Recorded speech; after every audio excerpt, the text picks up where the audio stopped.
في القلب مشاعر أخفيها قد أشرقت الشمس عليها عن خطط لم أعبأ فيها ستكون. السلام عليكم ورحمة الله وبركاته.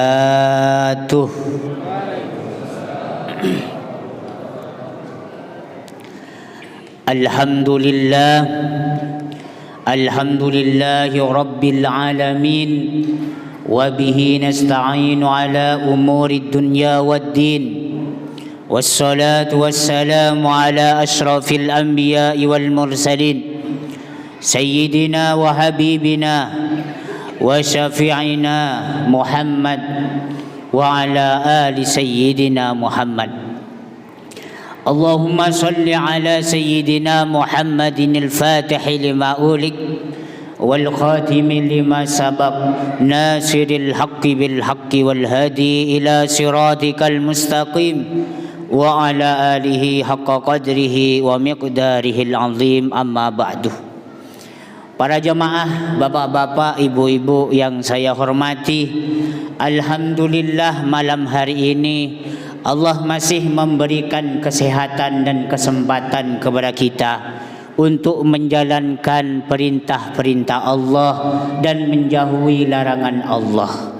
Maka nikmat sehat, nikmat kesempatan ini perlu kita syukurin. La in syakartum la azidannakum wa la in kafartum inna azabi lasyadid.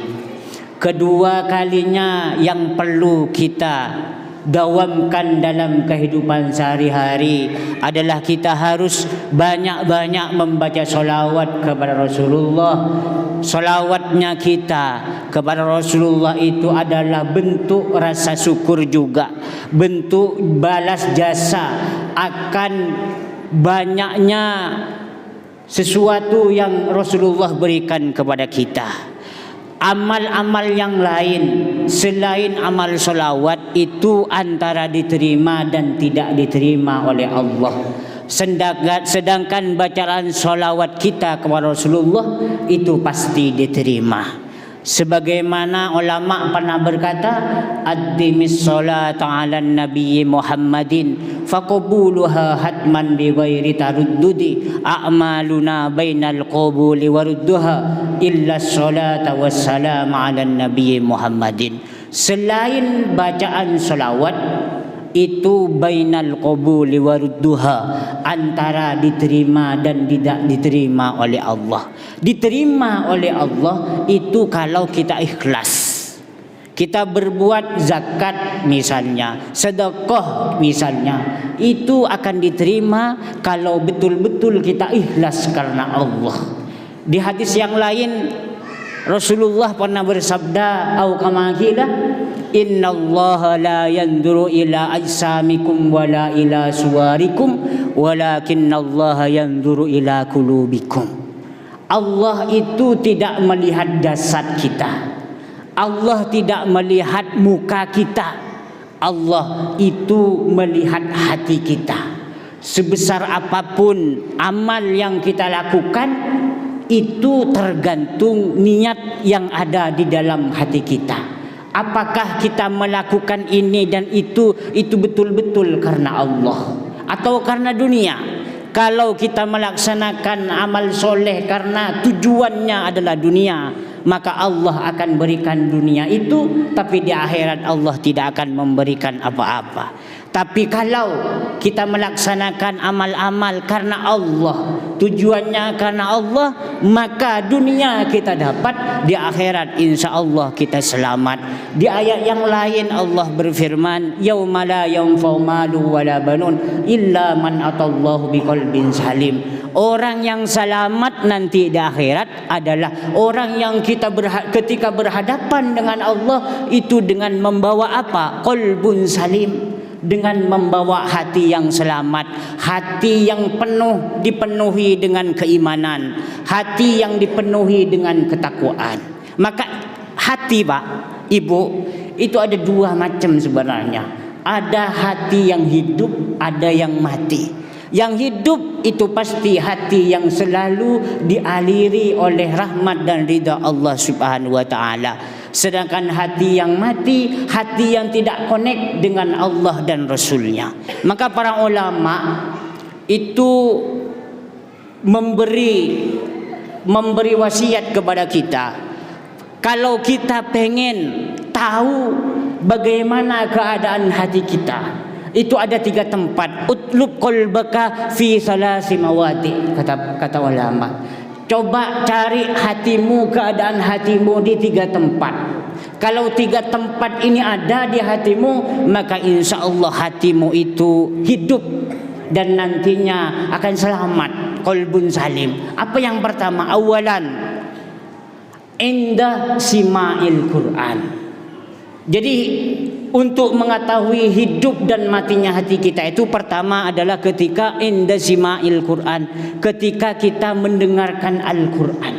Apakah wajilat qulubuhum wa idza tuliyat alaihim ayatuhu zadatuhum imanan wa ala rabbihim yatawakkalun. Apakah ketika kita mendengar Al-Quran iman kita bertambah, ada connect, ada usul dengan Allah Subhanahu wa taala, merasakan rindu kepada Rasulullah, atau langsung hati kita itu ingat dosa kita, ingat dosa kita yang telah kita lakukan, dan ketika ingat apa yang telah kita lakukan baik itu dosa, maka insya Allah hati kita itu akan tenang. Insya Allah hati kita itu akan mau merubah perbuatan yang gak baik menjadi baik. Maka inilah yang disebut dengan hati yang hidup, indah sima'il Quran, ketika kita mendengarkan Al-Quran. Pertama, Pak, supaya indah sima'il Quran itu hati kita wajilat, bergetar, itu harus dilalui dengan membaca Al-Quran terlebih dahulu. Tak mungkin kita tak pernah membaca Al-Quran, pas ketika mendengar Al-Quran wajilat kulubuna, enggak mungkin. Maka pertama yang harus kita lakukan adalah kita harus semangat membaca Al-Quran, terutama di bulan Ramadan. Karena di bulan Ramadan ini Allah menurunkan Al-Quran kepada kita.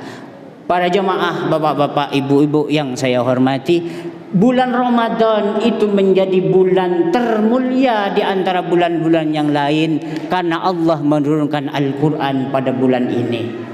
Malam Lailatul Qadar itu menjadi khairun min alfi syahrin karena malam itu diturunkan Al-Quran. Nabi Muhammad menjadi Sayyidul Anbiya wal Mursalin itu karena Nabi Muhammad diturunkan Al-Quran. Malaikat Jibril menjadi tuannya para malaikat itu karena yang membawa risalah wahyu berupa Al-Quran, yang diberi tugas adalah malaikat Jibril. Makanya malaikat Jibril menjadi mulia di antara malaikat-malaikat yang lain. Kita menjadi umat terbaik itu karena Al-Quran diberikan kepada kita. Maka jangan sia-siakan Al-Quran. Rasulullah itu pernah bersedih terhadap tingkah laku kita zaman sekarang. Itu Allah berfirman di dalam ayat Quran yang berbunyi, Ya Rabbi inna qaumi ittakhadhu hadzal Qur'ana mahjura. Itu kata Rasulullah,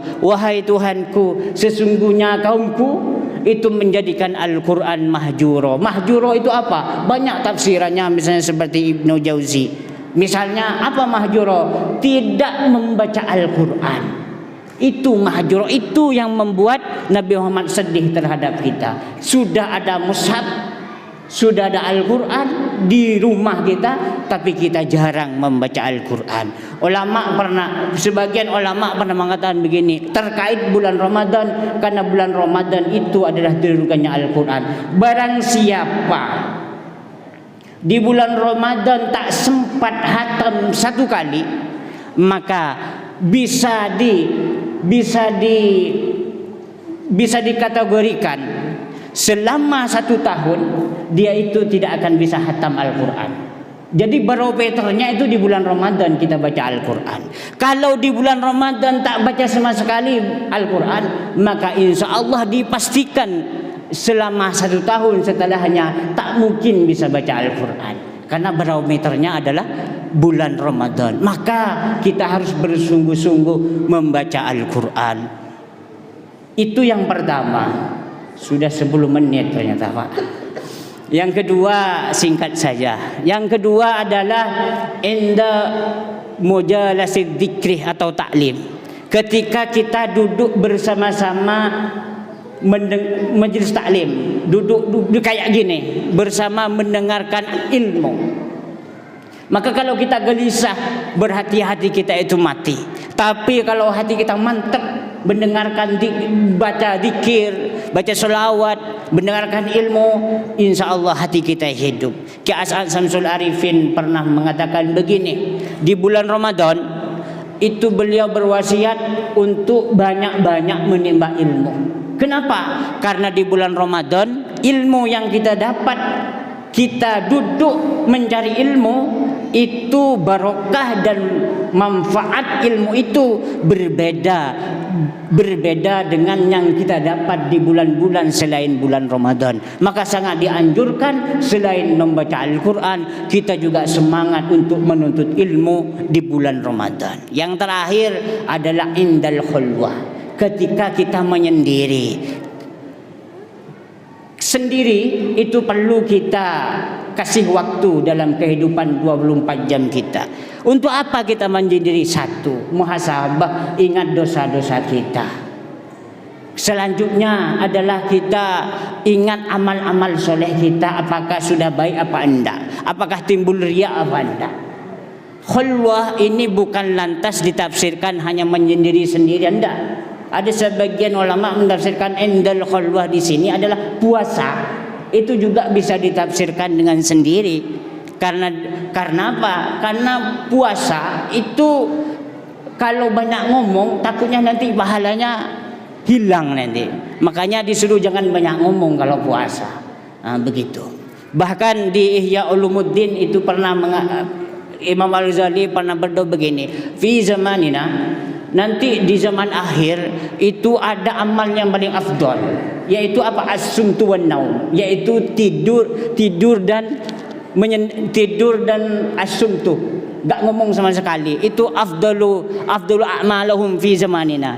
Itu adalah amal yang terbaik ketika zaman huru-hara, kata Imam Al-Ghazali. Itu mungkin Pak yang bisa saya sampaikan. Mudah-mudahan ilmu yang sedikit ini bermanfaat bagi kita semuanya. Mudah-mudahan ada tambahan ilmu yang barokah. Amin amin ya rabbal alamin. Kalau ada salah dan khilaf mohon dimaafkan. Wallahul muwaffiq ila aqwamit thoriq. Assalamualaikum warahmatullahi wabarakatuh. مشاعر أخفيها قد أشرقت الشمس عليها عن خطط لم أعبأ فيها ستكون